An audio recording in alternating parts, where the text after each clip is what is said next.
अस्सलाम वालेकुम। Welcome to AK bio. आज हम चैप्टर 15 10th क्लास के एमसीक्यूज करने लगे हैं। तो सबसे पहले स्टार्ट करते हैं। फर्स्ट एमसीक्यूज है the branch of biology which deal with the study of inheritance. देखिए, इनहेरिटेंस हम पढ़ चुके हैं कि it is the transmission of characters from parents to offspring. जो वालिदैन से बच्चों में खसूसियात मुंतकिल होते हैं, उन खसूसियात को क्या कहते हैं? इनहेरिटेंस। तो ज़ाहिर बात है, इनहेरिटेंस जो है ये जेनेटिक्स में हम स्टडी करते हैं। तो जेनेटिक्स वो ब्रांच है जिसमें हम वेरिएशन एंड इनहेरिटेंस को स्टडी करते हैं। दूसरा एमसीक्यूज है the process in which genetic material of one generation is transmitted to the next generation.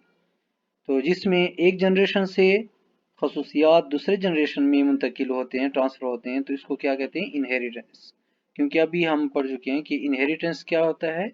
Transmission of characters from parents to offspring, कि जो खसूसियात वालिदैन से बच्चों में मुंतकिल होते हैं, उन खसूसियात को क्या कहते हैं? Inheritance. So transmission of characters from parents to offspring is called, again वही क्वेश्चन है तो इसका भी आंसर इनहेरिटेंस आएगा। There are these are the units of inheritance. बेटा देखें, जो यूनिट्स हैं इनहेरिटेंस के लिए, ये जीन्स हैं। जीन्स ऐसे सीक्वेंस ऑफ न्यूक्लियोटाइड को कहते हैं जो एक जानदार से खसूसियात को दूसरे जानदार में ट्रांसफ़र करते हैं। या आप ये भी कह सकते हैं कि जीन्स के अंदर इंफॉर्मेशन पाए जाते हैं बॉडी बनने के लिए, प्रोटीन बनने के लिए। सो इसके लिए जो ऑप्शन है यहाँ पे जीन्स। फिफ्थ क्वेश्चन है इट इज अ हेरिडिटी और जेनेटिक मटेरियल। बेटा जेनेटिक मटेरियल जो है वो दो होते हैं, या तो डीएनए होता है या आरएनए। अब जाहिर बात है, इसमें सारे हमें आरएनए दिए हुए डिफरेंट टाइप्स हैं। मैसेंजर आरएनए कौन सा होता है? जो मैसेज को ट्रांसफर करता है। ट्रांसफर आरएनए अमाइनो एसिड को ट्रांसफर करता है। राइबोसोमल आरएनए राइबोसोम्स का पार्ट बनाता है। तो मैसेंजर आरएनए के अंदर इंफॉर्मेशन होते हैं जो डीएनए से ट्रांसक्रिप्शन के जरिए एमआरएनए में आ जाते हैं। तो इसमें ऑप्शन एमआरएनए होना चाहिए। हाँ, अगर यहाँ पे डीएनए होता तो हम पॉसिबल ऑप्शन डीएनए लगा लेते। सिक्स है the process of formation of proteins. देखिए, सेंट्रल डोग्मा आप पढ़ चुके हैं कि अगर डीएनए से आरएनए बनता है तो इसको ट्रांसक्रिप्शन कहते हैं। जबकि प्रोटीन जो बनता है एमआरएनए से, तो इस अमल को ट्रांसलेशन कहते हैं। ट्रांसलेट करना, तर्जमा करना, मतलब जो इंफॉर्मेशन है उसको प्रोटीन में कन्वर्ट करना, तो ये ट्रांसलेशन कहते हैं। सेवंथ है genetics is the branch of biology in which we study, कि जेनेटिक्स में हम क्या स्टडी करते हैं? अभी जो बार बार हम बात करें कि इनहेरिटेंस को, जीन्स को स्टडी करते हैं, इंफॉर्मेशन को स्टडी करते हैं, तो जाहिर बात है इसमें ऑप्शन कौन सा आना चाहिए? इनहेरिटेंस वाला। नेक्स्ट है an organism expressed a phenotype such as seed, colour, pot shape. तो दो चीजें हैं, जो एक ऑर्गेनिज्म के अंदर जेनेटिक मेकअप है उसको जीनोटाइप कहते हैं, और जो फिजिकल अपीयरेंस है, जाहिर बात है अब सीड शेप जो है, कोई भी शेप, कलर, स्किन कलर, जिस्म का कलर, आंखों का कलर, हेयर्स कलर, ये सारे कलर वगैरह जो हैं वो फिनोटाइप्स हैं। तो फिनोटाइप जो है वो एक्सटर्नल फीचर्स को कहते हैं जो जीनोटाइप शो करता है। नेक्स्ट हमारा क्वेश्चन है an organism has two different alleles for a single trait, it is genotype is said to be. अगर टू डिफरेंट अलील होंगे तो डिफरेंट के लिए हेट्रो वर्ड इस्तेमाल किया जाता है। तो अगर दो डिफरेंट अलील होते हैं एक जीनोटाइप के लिए तो इसको हेट्रोजाइगस जीनोटाइप कहेंगे। तो ये heterozygous genotype, genotype hetero means different, zygous zygote के लिए है, तो जिसमें डिफरेंट अलील पाए जाते हैं, मतलब एक कैपिटल ए होगा, एक स्मॉलर ए होगा। तो इस तरह जो टू, एक डोमिनेंट अलील होगा, एक रिसेसिव अलील होगा, मतलब दोनों अलील जो पेयर में पाए जाते हैं वो दोनों एक दूसरे से डिफरेंट हो, तो उसको हेट्रोजाइगस कहते हैं। Chromatin material is made up of, कि क्रोमेटिन मटेरियल किस चीज पर मुश्तमिल है? क्रोमेटिन जो है ये डीएनए और प्रोटीन का बना होता है। डीएनए तकरीबन 40% या 30 to 40%, जबकि प्रोटीन जो है वो 50 to 60% प्रोटीन क्रोमेटिन के अंदर पाए जाते हैं, क्रोमेटिन न्यूक्लियोसोम या क्रोमोसोम के अंदर। सो location of gene on chromosome, तो इसके लिए स्पेसिफिक वर्ड है लोसाई, लोकस, लोसाई। तो लोकस क्या है, वो स्पेस है, वो पोजीशन है क्रोमोसोम के ऊपर जहां पर जीन्स मौजूद होते हैं, उसको लोकस कहते हैं। तो नेक्स्ट क्वेश्चन है, द जीन्स कंसिस्ट ऑफ, जो जीन्स हैं वो किस चीज पर मुश्तमिल है। जीन्स जो हैं वो डीएनए है।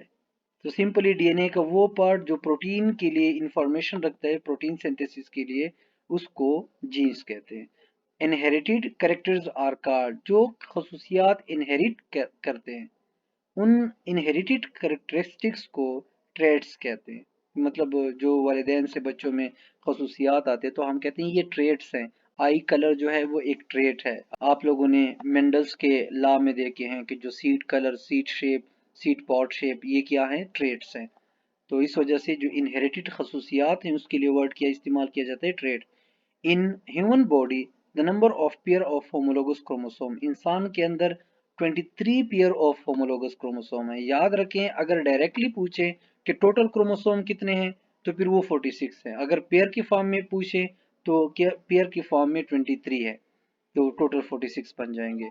How many pairs of homologous chromosomes are present in the human body, तो अगेन वही सवाल है, कितने पेयर्स की फॉर्म में है, तो जाहिर बात है पेयर्स कितने होंगे, 23। तो ये दोनों सेम क्वेश्चंस हैं। In a nucleosome DNA is wrapped around a protein called, तो जब न्यूक्लियोसोम में डीएनए रैप होता है प्रोटीन के गिर्द तो उसको क्या कहते हैं, न्यूक्लियोसोम। तो न्यूक्लियोसोम में एक डीएनए होगा जो कि हिस्टोन प्रोटीन, तकरीबन ये 8 हिस्टोन प्रोटीन होंगे, उनके गिर्द डीएनए 2 टाइम्स रैप कर जाता है और उससे एक स्ट्रक्चर बनता है, उसको न्यूक्लियोसोम कहते हैं। नेक्स्ट है DNA wrap around a histone protein and form a round structure, उस राउंड स्ट्रक्चर को क्या कहते हैं, न्यूक्लियोसोम कहते हैं। जैसे कि ऊपर के क्वेश्चन में हमने डिस्कस किया कि जो स्ट्रक्चर बनता है उस स्ट्रक्चर को न्यूक्लियोसोम कहते हैं। मतलब न्यूक्लियोसोम कैसे बनेगा, 8 हिस्टोन प्रोटीन और साथ में 2 टाइम्स डीएनए रैप हो जाता है, जिसमें जो हिस्टोन 1 है एज अ क्लिप रह जाता है ताकि जो डीएनए 2 टाइम्स रैप हुआ है वो अनरैप ना हो सके। The model of DNA structure was presented by, so ये तो एक इम्पोर्टेंट क्वेश्चन है। और ये वाटसन एंड क्रिक, इसका सिंपल आंसर है कि सबसे पहले जो डीएनए का स्ट्रक्चर वाटसन एंड क्रिक ने 1953 में मॉडल ऑफ डीएनए को प्रेजेंट किया था। नेक्स्ट है question number 20, in the structure of DNA adenine of one nucleotide make a pair with which of the following nitrogenous base, कि adenine ने किसके साथ बॉन्ड बनाना है, याद रखना है कि एडेनिन ने हमेशा थायमिन के साथ बॉन्ड बनाना है। और हाइड्रोजन बॉन्ड बनते हैं, 2 हाइड्रोजन बॉन्ड बनते हैं। Between adenine and thiamine the number of hydrogen bond, तो कितने हाइड्रोजन बॉन्ड होंगे, 2 हाइड्रोजन बॉन्ड बनते हैं एडेनिन एंड थायमिन के बीच। Hydrogen bonds are present between cytosine and guanine, तो साइटोसिन एंड गुआनिन में 3 हाइड्रोजन बॉन्ड बनते हैं, जबकि एडेनिन एंड थायमिन में 2 हाइड्रोजन बॉन्ड बनते हैं। तो ये जहन में रखने हैं आपने। Formation of messenger RNA from DNA, ये एक अमल है ट्रांसक्रिप्शन का, जिसमें डीएनए से एमआरएनए का बनना, तो ये ट्रांसक्रिप्शन, और एमआरएनए से प्रोटीन का बनना ट्रांसलेशन कहलाता है। The alternate form of gene, gene का जो दूसरा फॉर्म है, सिंपल ये डेफिनेशन में भी बार बार लिखा जाता है कि अलील क्या होते हैं, these are the alternate form of gene. जाहिर बात है यहाँ पे मल्टीपल अलील भी लिखा है, लेकिन मल्टीपल अलील में 2 से ज्यादा अलील होते हैं एक करेक्टर को स्टडी करने के लिए, एक करेक्टर को शो करने के लिए। Alternate form of gene are called allele, same question repeat हुआ है तो इसका भी आंसर अलील होगा। In DNA nucleotide joins with thymine, कि गुआनिन के साथ कौन सा न्यूक्लियोटाइड बॉन्ड होता है, तो गुआनिन के साथ साइटोसिन बाइंड होता है। और आपको पता है कि गुआनिन और साइटोसिन के दरमियान कितने हाइड्रोजन बॉन्ड बनेंगे, 3 हाइड्रोजन बॉन्ड बनते हैं। The specific combination of gene in an individual, एक जानदार में जीन की जो कॉम्बिनेशन है उसको जीनोटाइप कहते हैं। अब जाहिर बात है फिर जीनोटाइप जो है वो होमोजाइगस भी हो सकता है, हेट्रोजाइगस भी हो सकता है। होमोजाइगस में सेम जीनोटाइप, मतलब जो फॉर एग्जांपल किसी ट्रेट के लिए 2 अलील हैं तो दोनों सेम होंगे तो होमोजाइगस, अगर दोनों अलील डिफरेंट है तो तो heterozygous. The physical appearance of और colour of an organism is called, physical appearance जो है वो फिनोटाइप और जेनेटिक मेकअप को जीनोटाइप। तो इसका आंसर क्या आना चाहिए? फिनोटाइप। नेक्स्ट है the physical appearance of an organism, colour, height etcetera. Again वही क्वेश्चन है, रिपीट हुआ है, तो ये भी फिनोटाइप ही होना है। Cytosine always form a link with, पहले भी पढ़ चुके हैं कि साइटोसिन ने किसके साथ बॉन्ड बनाना है? ग्वानिन के साथ ट्रिपल हाइड्रोजन बॉन्ड बनाने हैं, 3 हाइड्रोजन बॉन्ड।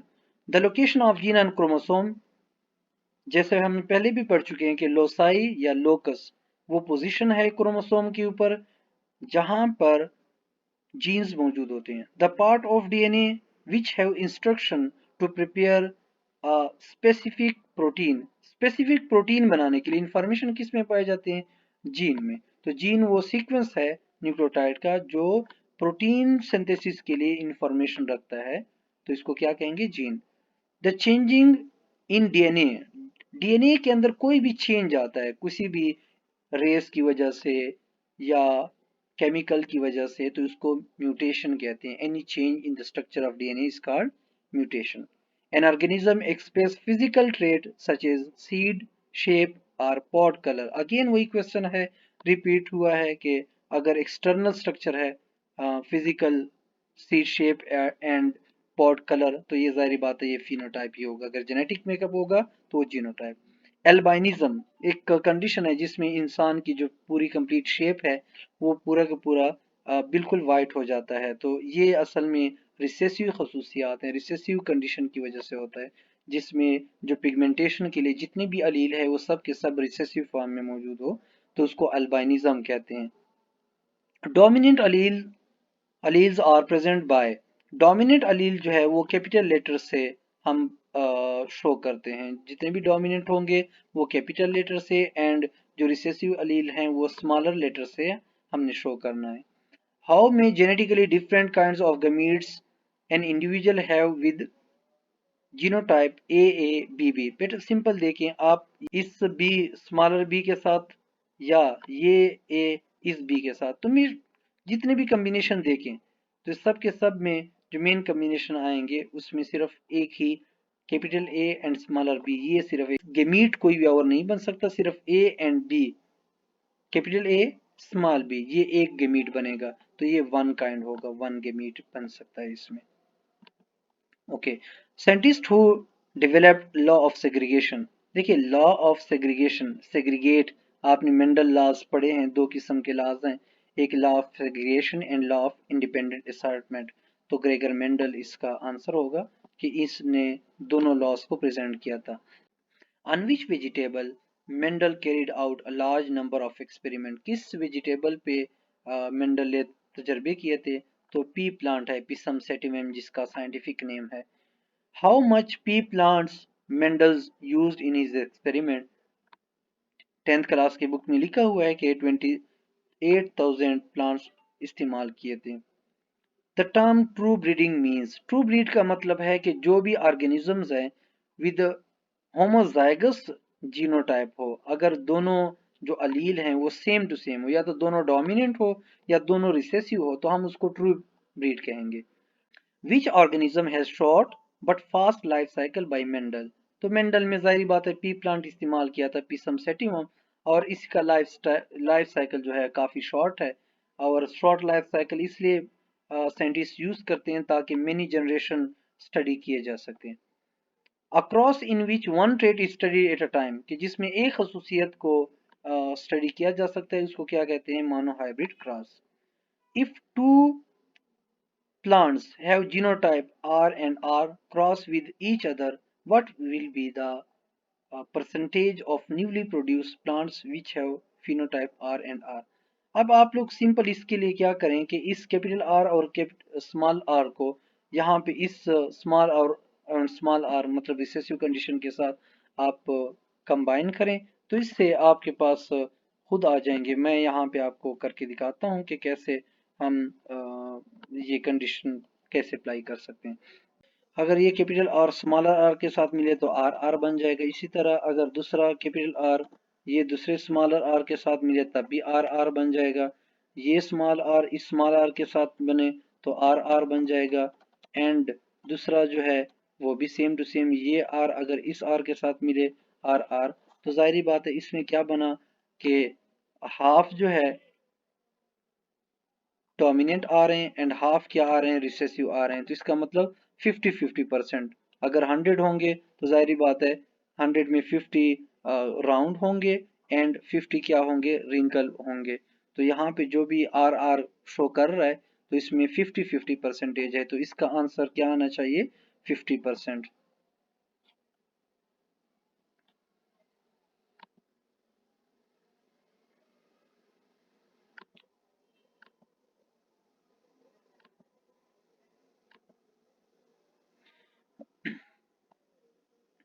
ओके, तो इसके लिए जो आंसर है पॉसिबल वो 50% होगा। इसी तरह in monozygous in monohybrid cross the ratio of phenotype, देखो मोनोहाइब्रिड में जो रेशो पड़ी थी 3:2, क्योंकि मोनोहाइब्रिड में अगर आप चाहते हैं मैं दोबारा यहाँ पे करवा लेता हूँ, वैसे मैं इसको लिख लेता हूँ कि मोनोहाइब्रिड क्रॉस में कैसे होगा। तो जाहिर बात है एक साइड पे हम कैपिटल आर लिखेंगे, दूसरे साइड से स्मॉलर आर। तो अगेन जब हम क्रॉस करेंगे तो 3:1 जो है उसका आंसर बनेगा। The pea plant with genotype R and R R capital है, तो इसका मतलब ये राउंड के लिए, एंड स्मॉलर वाई ग्रीन के लिए, तो ये राउंड एंड ग्रीन कलर के प्रोड्यूस करेगा। तो इसमें कौन सा, round and green. Mendel primary contribution to our understanding of inheritance was, कि जो मेंडल की जो मेन कंट्रीब्यूशन थी वो क्या थी, the idea that genes are found on chromosome, क्या ये आइडिया था कि जीन्स क्रोमोसोम के ऊपर मौजूद है। दूसरा है the explanation of pattern of inheritance, कि इनहेरिटेंस कैसे हो रही है, ट्रांसमिशन ऑफ कैरेक्टर्स कैसे हो रही है। थर्ड है the discovery of allele, allele को डिस्कवर किया था। Determination determining that information contained in DNA are for protein. So इसमें सिर्फ और सिर्फ जाहिर बात है हम मेंडल लॉज ऑफ इनहेरिटेंस पढ़ते हैं, जिसमें law of segregation and law of independent assortment, तो ये लॉज भी इनहेरिटेंस के हैं। तो इसका मतलब है कि हम पैटर्न ऑफ इनहेरिटेंस पढ़ते हैं कि वालिदैन से बच्चों में खसूसियात कैसे मुंतकिल होते हैं, वन जनरेशन से सेकेंड जनरेशन में खसूसियात कैसे आएंगे। नेक्स्ट है an organism has two different alleles for a single trait its genotype is, कि अगर दो डिफरेंट अलील होंगे एक ट्रेड के लिए इट्स जीनोटाइप, तो अगर दो डिफरेंट अलील है खसूसियत ये एक ही है, तो इसका मतलब ये हेट्रोजाइगस कंडीशन में है, मतलब एक ही ट्रेट है और दो डिफरेंट अलील हैं, तो इसका मतलब heterozygous. The ratio of phenotype in law of independent assortment, देखिए दो लॉज हैं, law of independent assortment and law of segregation. Dihybrid cross है और आप पढ़ चुके हैं 9:3:3:1, तो ये इसका फिनोटिपिक रेशो है। The representation of a genotype in the form of characteristics, अगर जीनोटाइप को खसूसियात की फॉर्म में स्टडी करेंगे तो उसको फिनोटाइप कहेंगे। Producing the normal body pigment is an example of, कि अगर हम एक नॉर्मल बॉडी पिगमेंट प्रोड्यूस कर रहे हैं तो पिगमेंटेशन हो रही है, पिगमेंट एक्सटर्नल खसूसियात है, तो ये फिनोटाइप्स में आएगा। कि ये मतलब फिजिकल अपीयरेंस है किसी चीज की, किसी जीन की अपीयरेंस को शो कर रहा है। इन डाई हाइब्रिड क्रॉस, जाहिर बात है ये वही लॉ ऑफ इंडिपेंडेंट असॉर्टमेंट है, तो डाई हाइब्रिड क्रॉस में जो लॉ रेशो है वो कितना बनेगा, 9:3:3:1।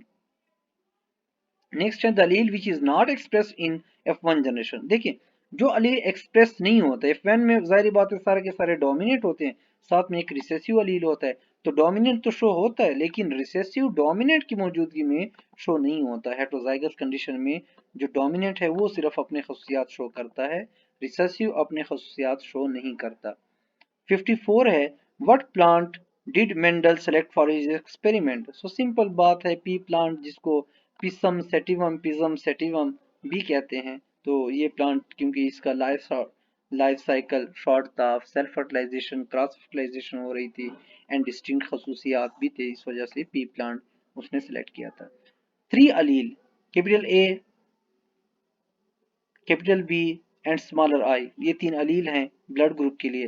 Control blood group system, what is the blood group of a person having 2 allele smaller I. देखिए इसमें आई कैपिटल ए वाला ये ब्लड ग्रुप शो कर रहा है ए को, I capital B blood group B को शो कर रहा है, एंड स्मॉलर आई जो है वो रिसेसिव फॉर्म में है जो ओ को शो करता है। और जाहिर बात है अब अगर कोई भी डोमिनेंट अलील होगा तो रिसेसिव अपने खसूसियात शो नहीं करता, तो जाहिर बात है यहाँ पे उसने कंडीशन ऐसा दिया है कि दोनों रिसेसिव हैं।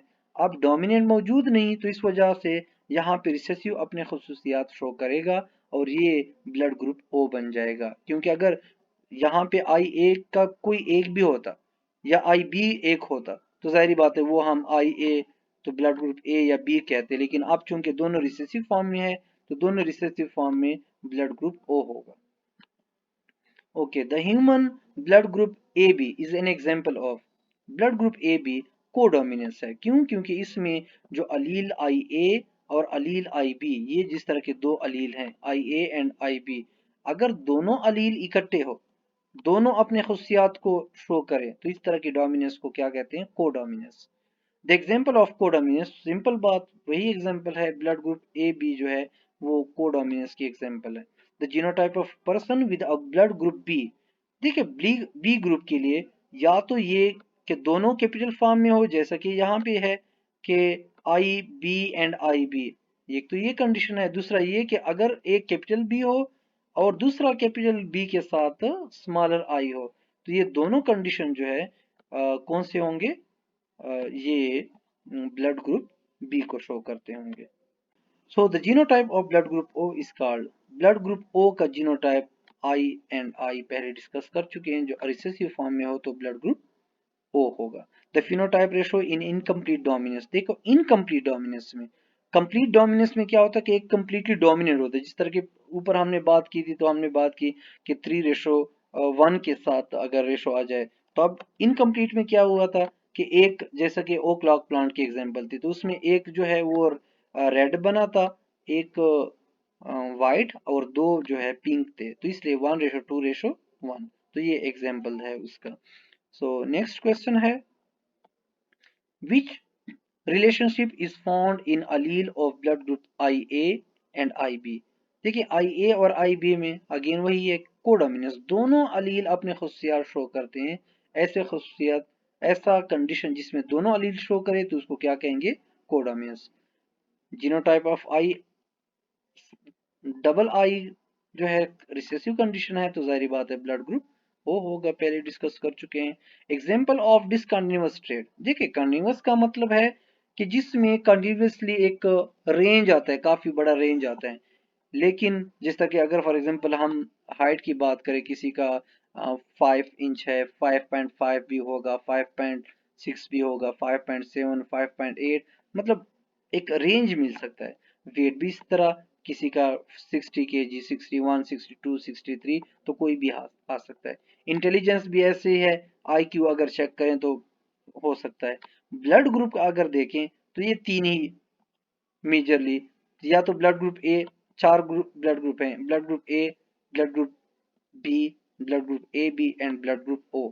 अब इन चार के अलावा कोई और नहीं हो सकता। हाँ, वो अगर आप बाद में देखें कि पॉजिटिव एंड नेगेटिव हैं तो इस लिहाज से 8 हो सकते हैं मैक्सिमम, लेकिन मोस्टली अगर हम ABO ब्लड ग्रुप सिस्टम देखें तो उसमें 4 मोस्टली शो होते हैं। तो 4 का मतलब है कि एग्जैक्ट इसमें कोई रेंज नहीं है कि अगर कोई ब्लड ग्रुप ए है तो दरमियान में ए और बी के दरमियान कोई और चीज कुछ भी नहीं है, तो एक रेंज नहीं बनता है। तो इस तरह जहां पे रेंज बनता है तो उसको कहते हैं कंटिन्यूअस वेरिएशन, और जहां पे रेंज नहीं बनेगा तो उसको हम डिसकंटिन्यूअस वेरिएशन कहते हैं। The the anti evolution idea, देखें एवोल्यूशन कहते हैं कि जानदार जो हैं वो बैक्टीरिया से जाके बने। आप सिंपल कि जितने भी कायनात में जितने भी लिविंग ऑर्गेनिज्म हैं सब के सब एक बैक्टीरिया से जाके बने हैं। जब इनिशियल बैक्टीरिया भी नहीं बना था तो उस तरह एक सेल था जिसका नाम था प्री सेल। अब वो प्री सेल से जाके बैक्टीरिया बना, फिर बैक्टीरिया से आगे प्रोक्रियाट से आगे, मतलब बैक्टीरिया खुद प्रोक्रियाट है, प्रोक्रियाट से फिर यूक्रियाट बने, फिर स्टार्ट में प्रोटिस्टा बने, इससे आगे जाके मतलब कम्प्लेक्सिटी आजकल जिस तरह इंसान मोस्ट कम्प्लेक्स है, तो एवोल्यूशन, तो इस तरह के एवोल्यूशन को कहते हैं। जबकि दूसरे उसी तरह एक थ्योरी है, वो कहते हैं कि अल्लाह ताला ने इंसान को और हर जानदार को इसी शेप में ही जाके पैदा किया है। इस थ्योरी को कहते हैं थ्योरी ऑफ स्पेशल क्रिएशन। अल्लाह ने इंसान को इसी शेप में, मतलब इंसान जिस शेप में मौजूद है उसी शेप में अल्लाह ताला ने पैदा किया हुआ है। तो ये मोस्टली रिलीजियस जो स्कॉलर्स हैं उनको फॉलो करते हैं और इनको मानते हैं। ओके, सो 65 है, the term artificial selection was expressed by scientist. तो आर्टिफिशियल सिलेक्शन जो है आपके 10th की बुक में भी लिखा हुआ है, फर्स्ट ये फिक्रा है, the artificial selection was expressed by a Persian Abu Rayhan Biruni. 11th century में जाके इसने ये आर्टिफिशियल सिलेक्शन का टर्म दिया था। सो यहाँ पे आप ऑप्शन देखें, ये है अबू रियान बिरूनी। सो इसमें ऑप्शन डी आना चाहिए। MCQs number 66. Who proposed the mechanism of evolution, organic evolution in 1838? तो ये चार्ल्स डार्विन था, आपकी बुक में यहाँ पे शो हुआ है। ये Charles Darwin proposed the mechanism of organic evolution in 1838. सो ये ऑर्गेनिक evolution का किसने दिया था? चार्ल्स डार्विन ने। तो इसमें आप लोगों ने चार्ल्स डार्विन को सेलेक्ट कर लेना है। Next question, in artificial selection the breed plants are called. जो ब्रीड प्लांट्स है इनको वेराइटीज आर कल्टीवर्स। तो ये भी आपके जो ऑर्गेनिक एवोल्यूशन है आर्टिफिशियल सिलेक्शन उसमें लास्ट में दिया हुआ है कि जो प्लांट्स जो हैं एनिमल्स जो ब्रेड किए जाते हैं उनको ब्रीड्स कहते हैं, एंड जो प्लांट्स ब्रेड किए जाते हैं उनको कल्टीवर्स या वेराइटीज कहते हैं। MCQ 68. How many years Charles Darwin traveled high majesty ships?